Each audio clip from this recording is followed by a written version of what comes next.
Bwesige omuli abo amunka Honorable Hassan Obuwa kandi ogu ni nyampara wa government ya Uganda kandi ryo mujwekerwa wa wishaze rya Ajuri yargo yabasa kubana yanga kuteka umukono ari kugira ngo tubarugireyo no kwereza enshonga ezuru kubaho bwa mushinja okoreka ngo ubuzima ba commissioner aba bakarye kituga ngo kandi ekibakozire ni kibi katubirebe.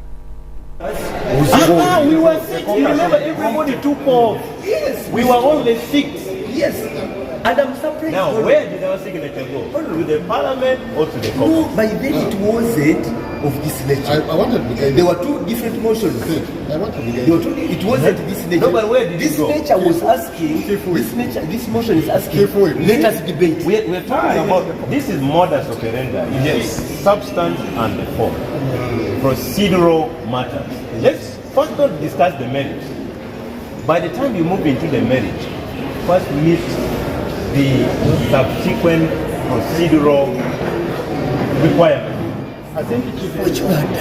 Obwo kuteka omukono hachipapara cyo kubinga ba commissioner bishengero abarije bakehereza akasente abari kujya nkona kasimo kuciro kugenda omisho obwagumize ngo bashimeye kubana bahumura emirimo yabo ngwakubaye barukora nibije tibiri kugenda na mateka bakagenda bacyobora constitution y'ihangari ya Uganda bayihereza sente abanyishengero bataye babo batarukushimanya mwenu erizoba okurire chikwekweto eki ekyo kutekaho omikono yo kubinga ba commissioner ba parliament wekinisa Theodore Sekikubo gunwo ryo mnyishengero wishaza erya rwemiyaga yargayo no khanahanisaho ebigambo nori nyampara wa government wekinisa Hamson Obuwa kandogu nwari kuchikira ishaza erya Ajuri obwo bari kufangu ateke omukono achipapara cyo kubinga ba commissioner ba parliament nuko kurgayo akajango eki kiri mateka kandi kibari yakora nekintu kibi munonga. NRM does not support. But you can also be subjected to question. This thing you are talking about, where did it come from? Was it part of the budget that you and me and all of us here approved in this house for the commission? Fine. How many were we? By then you were backbencher. How many were we? Let's first discuss the background. By then you were a backbencher. How many were we? No, by then. Six you of were us. like me. Wait, six you of were us. a Myself, backbencher. you, Okotugong, Sanjay Tana, Nwagaba, and Tinka Kimura moved caucus. Did the government chief whip that time summon that meeting?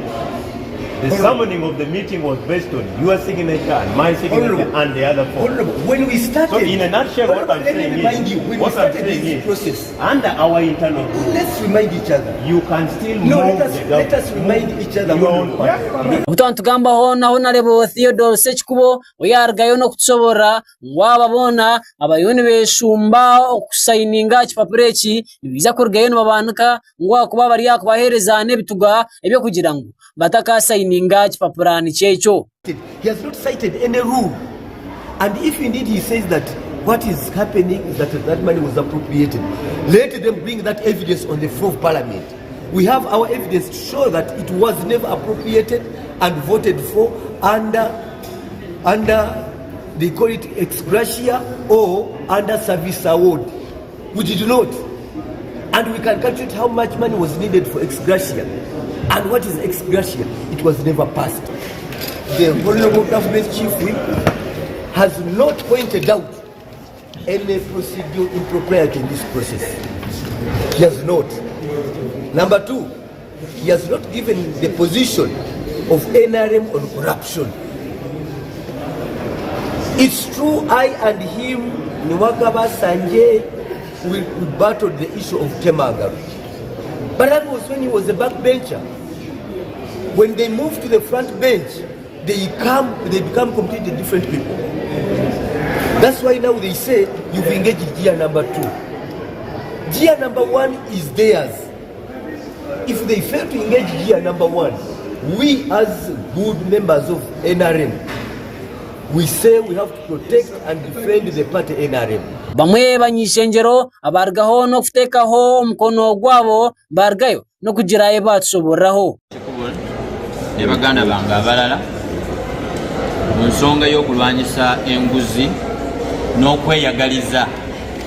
Omuntu yenna ataagaliza nsi ye oyo abeeramu bbi nnyo ddala.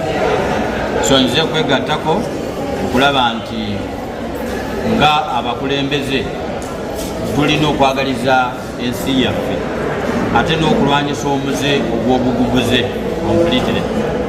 Saagala ddala okuguwulirako era njagala kwegatta ne ku pulezidenti yagambye tayagala kuwulirako kintu kikwatagana na corruption mu government institutions. So I want to start from parliament, because the parliament, one of the cardinal principles, is a parliament of integrity. And somebody will even teach you, understand, give me what you store. And I saw this. Wish to clearly, and me clearly, wish to tell the public and our voters that is not about parliament. This is a moral issue. If it is not illegal, then it's a moral issue. We should be seen to be clean. This is a temple of legislation, but should be also a temple of trust to the people of Uganda. It is a temple of last resort for integrity and moral tact. And here I am, on behalf of the people of Uhuru East who sent me here. I should declare that I'm not party. Habwa GNTV yagarukotya Kirintoni nabwe mjomba na tweheyo Ronald aha parliament. Twagumizamu okuruga hano mu rurembo rwa Mbarara bakansala na meya ow'Mbarara City ya Matemba bargayo bashaba government nangwa na kanso ya Mbarara okubahereza esente zabo ezibali kwiha omishoro. Oli meya wabo ogwo n'owekitindisa kya Bwisho Brazil yargayo yatushobora ahabwanki we n'abakansala bayoreka kesharinga katubirebe.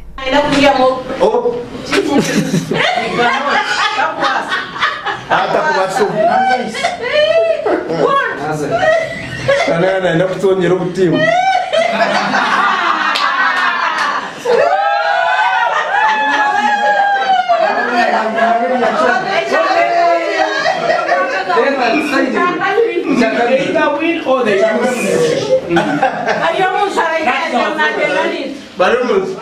Kimukaho akeshalingo ko businja mwena katabanguko ahari Mbarara City North erukusangwa omuri kachika bwanyuma ya meya orukwemera ekiwekecho owekinisa Brazil kya Bwisho gumisiriza ayibembire bakansarabe abarukushitama aha kanso ejoni yemwe kurugayo bakabara kwikizana na kanso ya Mbarara City yargireyo ekabazara barukugira ngo nibashoroza emishoro yona egenda kandi bagitwara babara gukora abantu bo mucweka ekya Mbarara City North. Ahantu argiraho bakansara abembirwe meya wabo hamwe n'oryo mugambirizi wa kanso yabo kurgeyo kandi bakasayininga aha kipapara barukugira ngo kanso ya Mbarara City yabeta kwenda kubagaruza sente zabo ezibarukurundana barukwiha omishoro omucweka cyabo baza kweyongerayo baze omwishengero lya Uganda baze no wa Anthony General amwena nabandi bakuru babashobore habwa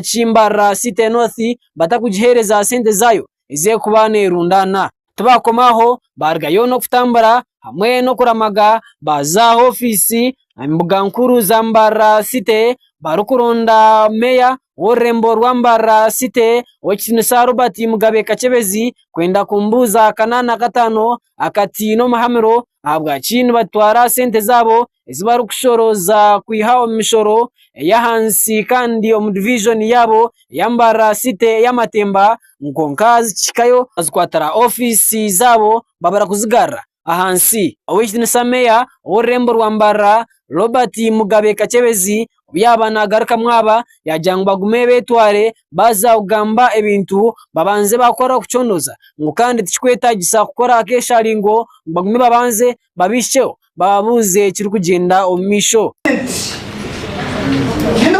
When it's much time proper. It's not right, I'm telling you. Let us put aside all other things and whatever.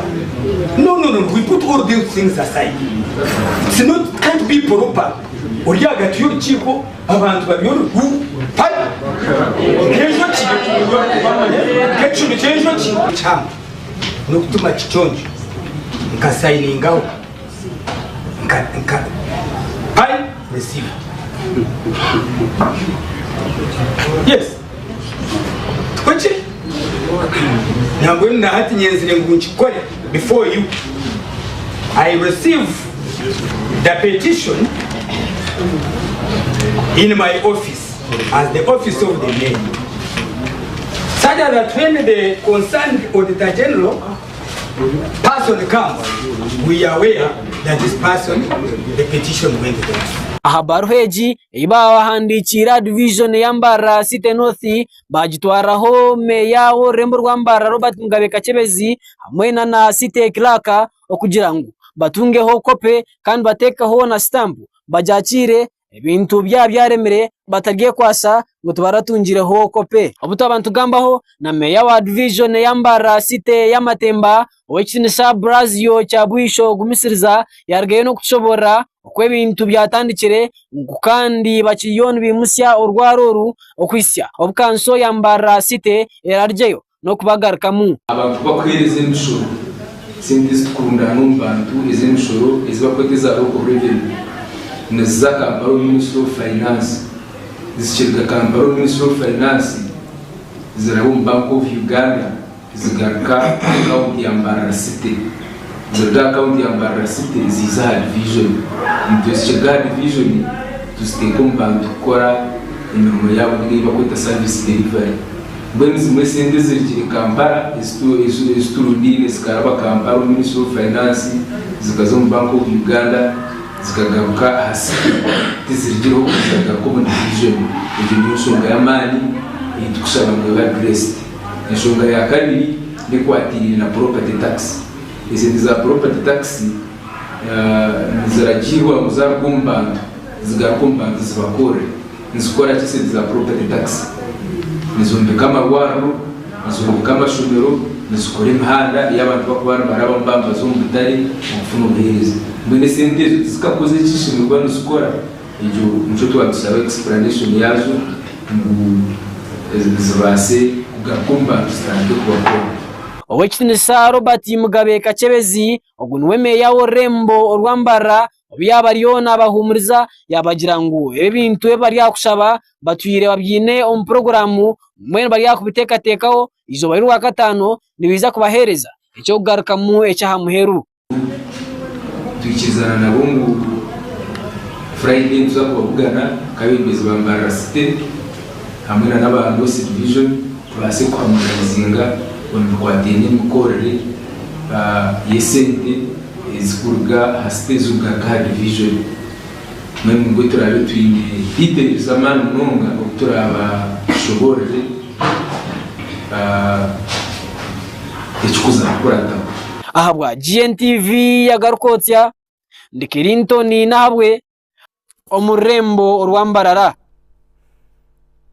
Tugumizamu okuruga Omurembo rwa Kabare omugobusasi abatura Omurembo bimuka kandi babasa kubana bagira kutina kwamani bwanyuma yo kushanga aho muri Kitumba omuzeyi w'emyaka 83 ayisurwa umuringo gutaru kucenguka n'ikigambwa polisi kuyagezaho ko rukutondoza kwayo yakwataho mukijuru kumanyankadiza yakwizera kuba nowe akozire kikorwe ki ecyo kwita omuzeyi no bare batakumanya enshongeresire yamwita katubirebe Polisi muri Kabare obwa hatonene omunkumize ngaro zayo omusigaze mburakariju bwanyuma yo gukorgayo kandidatyo akikereza imishango kanango akatebya butunu kwaregerera yakito muzeyi w'imyaka 93 y'ubukuru bwanyuma yo kugira ngo abena mbingo mu kandi hona atuye na mujuma ebijuma bitaro bimwe nangwa bitakora bamukanwa ahargira akanyiga kandidatyo akamwihomagara against Desire kwizera hona n'umusigazo bwa hati yari ya polisi nangwa n'umukundwa weye ugabire kandi abana kigambwa ngo bakargayo bita muzeyi w'imyaka 93 kandi batyo bamuturuko bajuma butosha wamutotya gama munonga wake up kubana remfite inyundo na imukubita barafatanye kubana remfite inyundo mvuye ku kazi ndayimukubita bamukubite wenka ukabori wenka ningo ukabori nabandi abwe nturamwitira yarantutse gacuge mama n'ibindi gama munonga to ina matuta uli Anzoni gacuge mama n'ibindi bigambo byo mu rukiga simbizi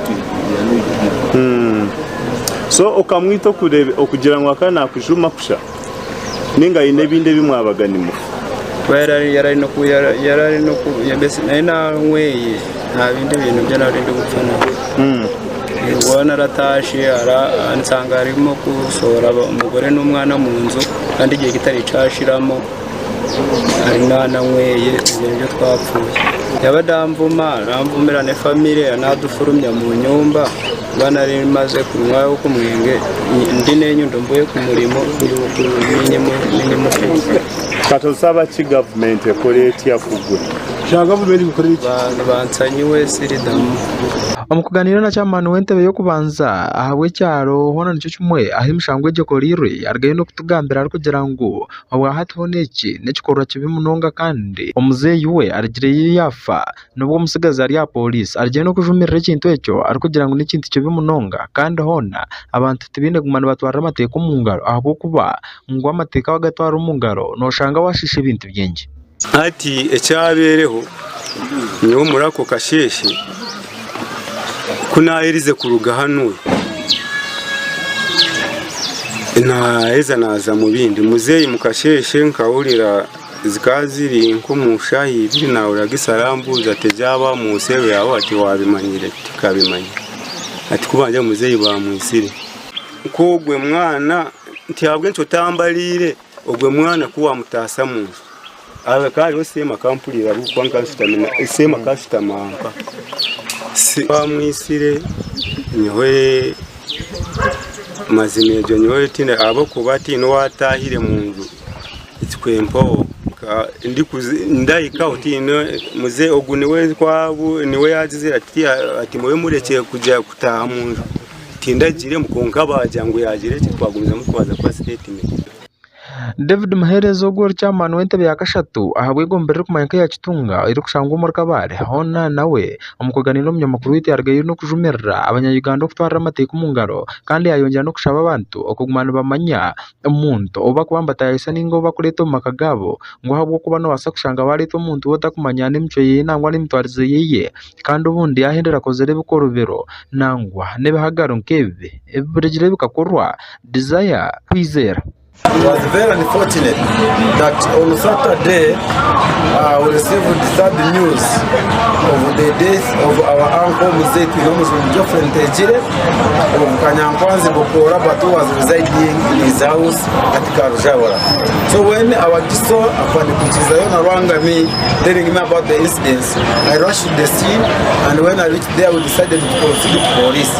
I'm grateful with the officer D. Kabare Afanda Kim, who came with the team from Kabale police station, and we rushed the scene at Karujawara, and we found the body of the deceased lying in the pool of blood.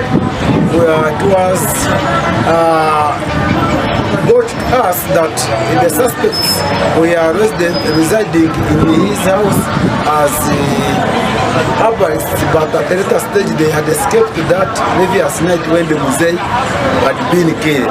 Amukugamba hono mugambirizi wa polisi ahawe cyanga echa kigezi Elmate hona yargayo no kuhamya ko obwa hati y'umushangogwe babasize guhandika kandi guryo mitabu bya polisi ngabe byo kwerinda umucyangecho. Murder by stabbing of an 83 years old man, one Godfrey Twinomujuni Ntejire, who is a businessman, resident of Karujabra Cell, which is in Kitumba sub-county, Kabale district. Yargaye no kuterera abanya-Uganda umuranga okubasa gumana ba leta abantu bakumanya n'imitwarize yabo makagabo okugumana batura nabo ngo ahubwo kuba kogere ngo omuzeyi yo gwakamanya umuntu waro nayo takutura nawe akata kufa. And I want to call on people, most likely those within the Kabale and this bordering district who want to use foreigners. They should always get foreigners whom they know they are backgrounds. Otherwise, people have done so. If they were not arrested, they wouldn't have known, and it would be the end of the whole story. Za asimaka jese ahabwa GNTV Agarkoski. Twagumizamu okuruga mu Busia abebembezi ba district ya Busia hona bargayo bayureka obutikirizingana nangwa no kurebana enyama z'umukanwa obaba baryo mu kanso bakugezaho kuhinguza embarira ya district eyo mwaka gw'2024 2025 bakansara babanza kuhakanisa emhendo y'esente ezikozesibwe kandi nabwe bagaruka bahakanisana n'esente ezabasibweho kugira ngo zo mu mbarire kireka tubirebe. Abebembezi ba district ya Busia erihanyakaza bargaye no kushitama kandi hona batyo bakatema empenda bakareba nangwa no kushujuma kurungi embarira ya district yabo obwo chairman wakachika ka finance ningashi agebyembarira mu district ya Busia owikitinisa Oro Charles okurgayo kandi atyo akajibashomera nangwa bakareba ni echa district nezi sente zona izarabase kozisa omwaka gw'ibye sente oguruhunugwisha ogwenkumibira 71,000, local development 199,689,000 as captured on the PBS. Mr. Speaker, the worker plans is as I've laid to your table. Mr. Speaker, administration, the total budget for the department, Mr. Speaker, is 5,436,019,000 as Oli muhandiki wakachiko kebye sente omu district niye ya Busia owekitinisa Onyango Peter hona nawe yargayo no kongera kushoma ebibyona kurugera ministries zitari muna zimwe okuzara benzi ko sente nangwa ne sente zigenderirwe okozesebwa ministries zitari muna zimwe mu district ya Busia kandi hona umuhandiki ebyariho nashoma tibyo bichaman yargaye no kushoma kandi bikwataganda cyarumwe ecyargayo no kuretera abantu bingi bayebuza. We had some omissions, but as you are aware, we are approving the district recruitment plan for 2024-2025. We had not considered the critical positions of the urban centers. So with the elaborate consultative meetings, we have included it on our recruitment plan, and we want the Honorable Council, as you are discussing, to also consider including the human resource officer under you scale 4 of the urban centers. Those will be 4. The IT officer, those will be 4. The senior treasurer, U3, those will be 4. The statistician or other economists, those will be 4. The town engineers, those will be the senior engineers for town councils, those will be 4. The physical planner, equally will be 4. The assistant engineering officer for water, those will be 4. The assistant environment officer under U scale. Echifona chargayo no kuyombesora chairman wentebe ya katano ahabwa district niye ya Busia awekitinisa Steven Mugenyi Wasike kandi hona yargayo no kugira ngo bwa hati ekintu cyereka obutarumwe o ministry y'ibye sente ngo habwo kuba umuhandiki takubasa kushoma ibindi kandi nangwa na chairman akashoma ibindi. As per what I've laid, something which is different from what the executive laid before council. You have said you have laid and we don't know it. We don't know what you have laid. You have not given us copies. Is he in order to lay anything different from what we laid? Moses Chibedi Honogur District Youth Councillor our district ya Busia yargaye no kujumirira cyari kugira ngo nicwaza nubwa hatiya okureba ngo ntabasa kubaho butabanko nangwa nakimukero omukanso yo Rembo orwa Busia acyari kugira ngo hona bakuru bine kwegarakamo. Due respect, we should learn how to respect ourselves and behave honorably. It disturbs my mind when I see a secretary of finance standing up, going against the chairperson of finance. It has a very big implication on the budget that we are going to pass as of today. amukuganiraho na chairman wa district ya Busia bwajuma yo kurgayo kandi hona kanse kahendera owekitensa mugenya yarge no kugira ngo nibije kwinguze mbarira kurugerera nko kubashoma mu kanso ngo kandi hone ibyo nibikwitaga impinduka nibije kuhindura bitu bwanyuma nibije kurgayo bati bahinguze budget ero kwiko buhumbi anana mwenda nakatanyeza munana omusente za Uganda. First, our district budget of 49 billion. Of this money, the bigger part is coming from the central government, about 46 billion, and we are going to collect our local revenue of 3 billion, mainly from property tax and mainly from the owners of gold mines, property tax from their royalties and that. Of this 49 billion, 29 billion will be for salaries. Felix Majema orkawo wa district ya Busia hona yarge no kuhereza abamagezi ariko hine kuba hinkwatanisa umubebembezi wa district ya Busia bana benda district ya Betunguka ngo biti cya kitari echo hona district edge nibije kugitera hansi. That a committee of council has the mandate, just like Mr. Speaker, your deputy refer the draft budget to the committee. Now the committee has come back to council here with what it thinks is their view. It is now you, members of the council, to either agree with the committee or not. Za asimuga jese awa GNTV Agarkoski. Wewe mnonga desire ichiriza tumuro tugarukane cheka cha kabiri cha Agarkoski.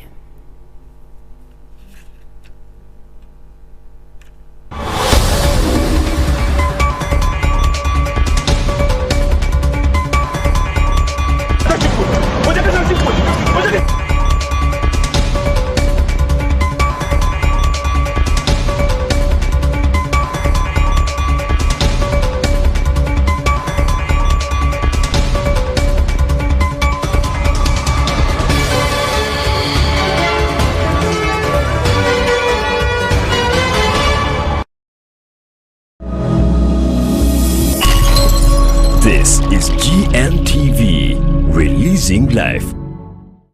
People of Mbarara, Chirhura, Ivanda, Isinjo, and the Western Region, and Romac Ministries and Charis Bible College brings you Charis Hybrid School in Mbarara. Oh yes, Charis Bible College, new branch in the heart of Mbarara City. To register, please call 0200 330 000 or visit our website at charisuganda.net. Come experience the unconditional love and grace of God through the Word. See you there.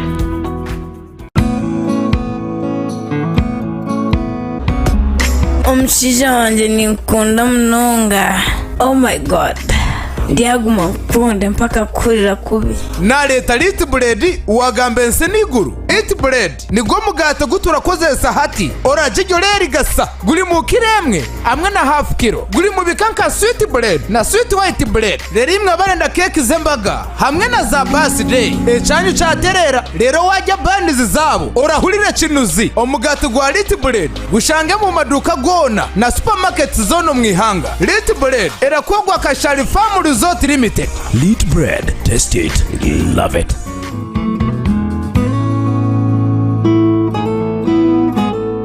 Mugenzi wanje otwiro nyangara zibwe abashuma abacecezi enyanga bitaha ninga bambuzi omu makagawe ahafamu narishomu office obulemezi bwawo bwona bukwase ababanira accessories and technologies bakwinireza CCTV cameras ezekika cha HIK vision ezirukwatira rushane hamwe na maraka omwitumbi hamwe na nyemishana hamwe nebikebindi nka NVR, DVR, alarm cameras, bulb cameras, spy cameras, IP cameras, solar cameras ezirizo kukora ubwambega ahafamu yawe oteberwa nebizimya moto byete fire extinguishers biometric systems dera bwebiro bikurebi humura ebeyi ne yanshara ho nyabura we bashanje umutawune yambara omubus park lock up nambemwe aha muryango gwe zatora bushenyi hamwe na hitaje rindi aha garage street mu kizimbe kisya echa Haji Muhammadi ahashungine na Easy View complex narishi bashanje hamitimbagano yona eya social media baterere no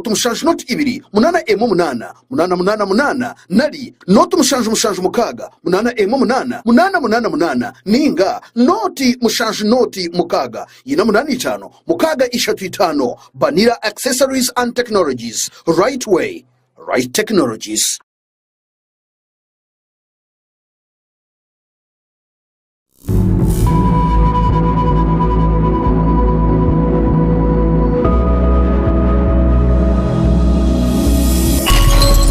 This is GNTV, releasing life.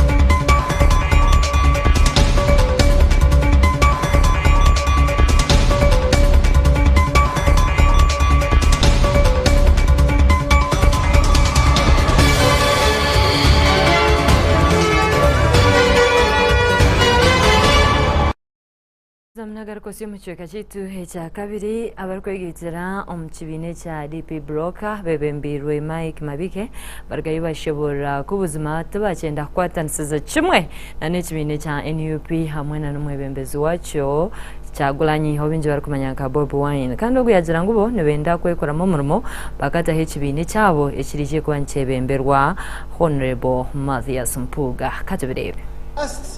3 years alone, banange mu last myaka esatu jokka, he has made 190 international trips.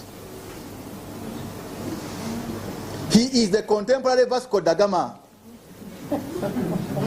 And like President Paul Biya, who spends more time in France and Switzerland than in his own Cameroon, the leader of the majority opposition party in Uganda is only visitor in Uganda, where he spends the shortest stints. Muganda wafe yafuka Vasco da Gama wa kulambula byalo n'amawanga. Mu myaka esatu jokka atambudde emirundi 19, trips 19. He has got no time to neither focus on organizing and galvanizing NUP, nor offer strategic direction to the struggle. In one case, he left foot soldiers disappointed when he chose to fly to London for a concert at a time he was expected to offer solidarity. Now, it costs NUP, it costs the struggle and NUP shillings 150 million every time the principal travels out. Buliwulira omukulu asitudde mu nnyonyi ezo ziba million 15 eziyise.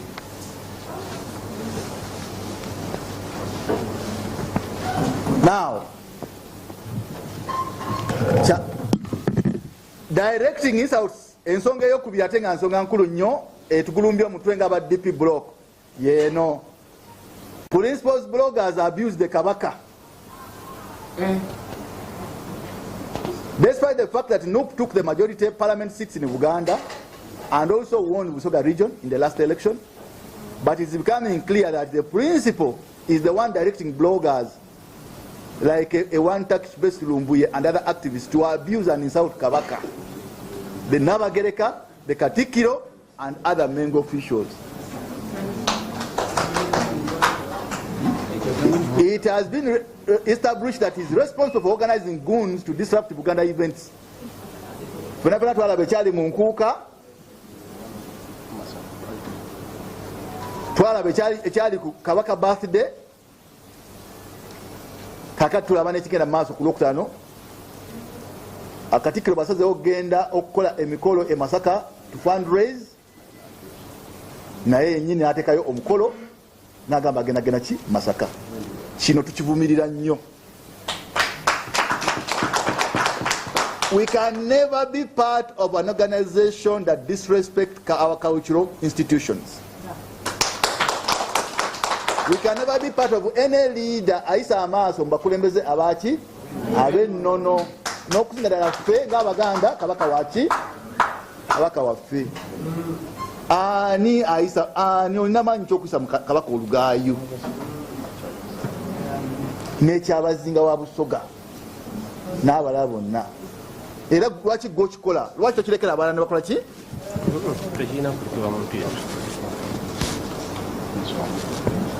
principal has been found to equate himself to the kabaka nti yeegalaganya ne kabaka era agamba because of his newfound status he is now equal to kabaka. He has made himself a throne. Bwogende magere atula kunda mulondo.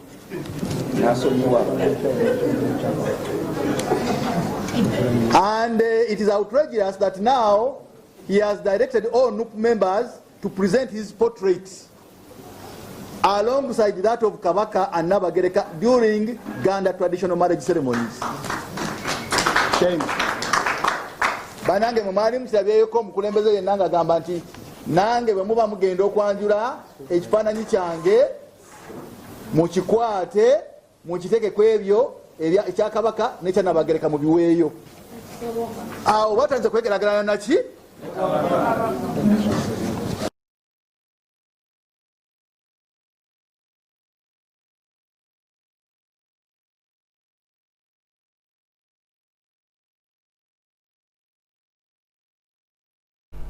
Twagumizamu omumakuru agandi omugambizi wa polisi omuri Kampala kandi na n'ebyange byeyingurize ubwo ni Luke Owoyesigire yarwayo yahamya ngo bwati bino mu nkomo abantu abarikwingana igani 15 abakwasirwe aha kiro cy'abajuruzi omuri Namugongo nagira ngo ababona babiri batirwe emishango etari yemwe n'imwe kushira bingi babiri bakwatirwe obushuma kandi nibijja kwana batwarwa mu koti okongera kushomerwa embanja zabo nangwa no kwegwe bonerezo ekibashemerire katubirebe Izori hanyuma bazyo abicereza kwetero ihanga rya Uganda hona bargireyo batyo kandi bajaguze cyoro cy'abajurize abargiye bakafere dine mwanyuma yaba bajurize okorgaye bakipo wabyar kabako bwirobwe kabaka mwanga kandi hona abicereza kwetero ihanga rya Uganda ryona bargireyo batyo bajaguza kandi bijuka abo bona aba baferire nangwa no kufera idine zabo amukuganira n'umunyamakuru witu owikitinisa kandi hono ryo mugambirizo wa polisi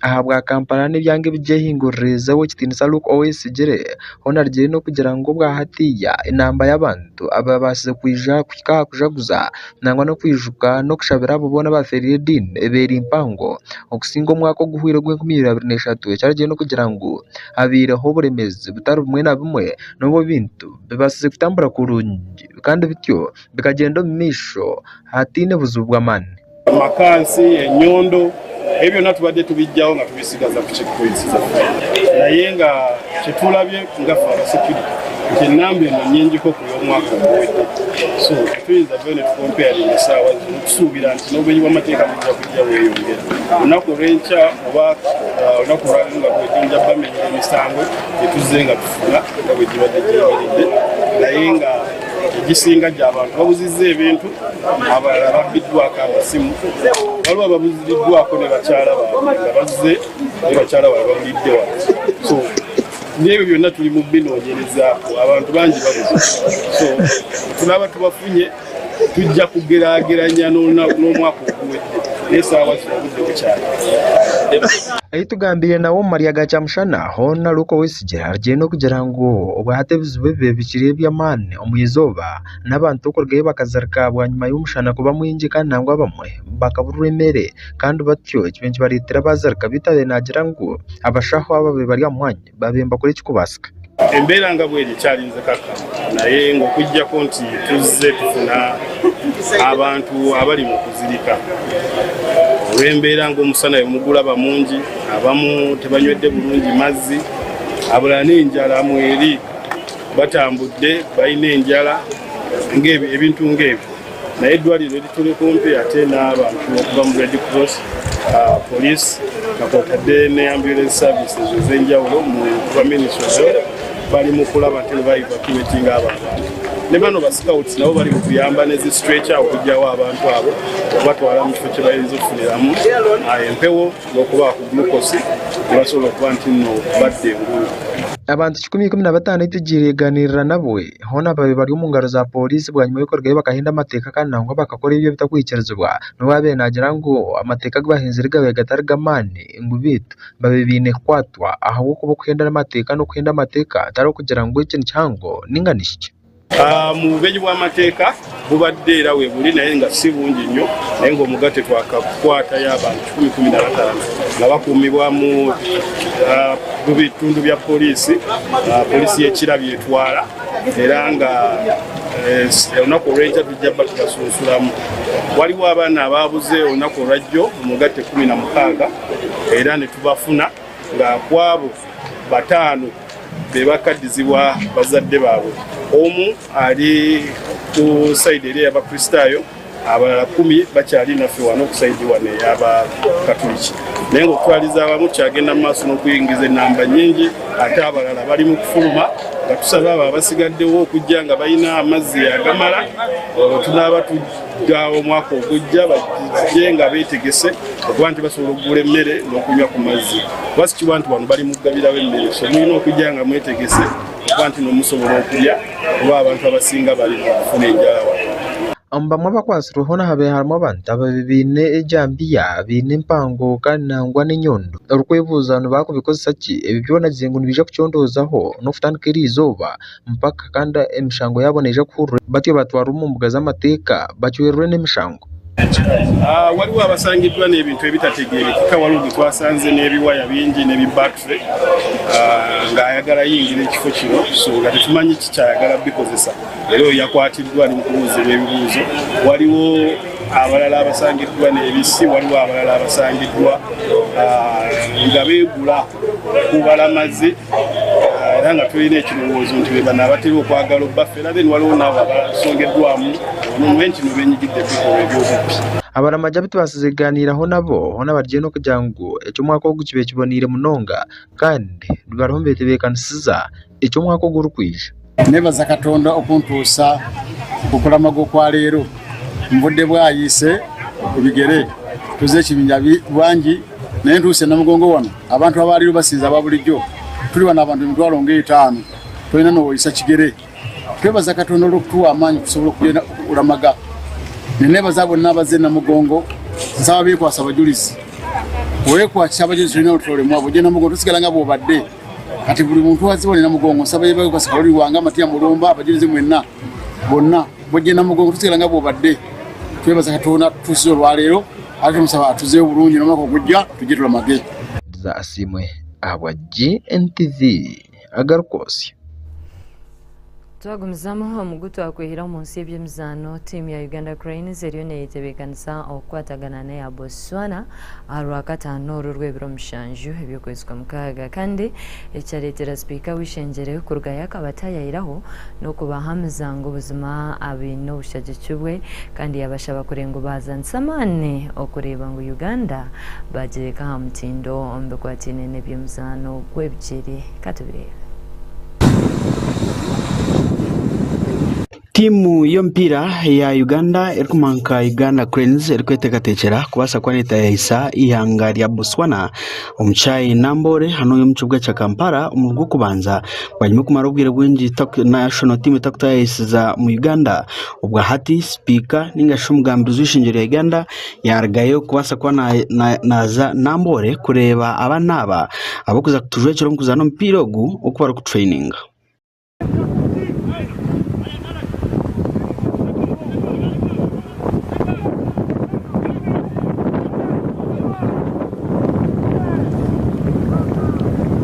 Ojuke ngo Uganda ne kutayisa Botswana ebiro 7 aha Lwakataano kandi ompira no gwashahimwe z'umwebazyo hamwe na nebiri 10 byo kwa mukaga orokubanza Uganda neza kutayisa Algeria.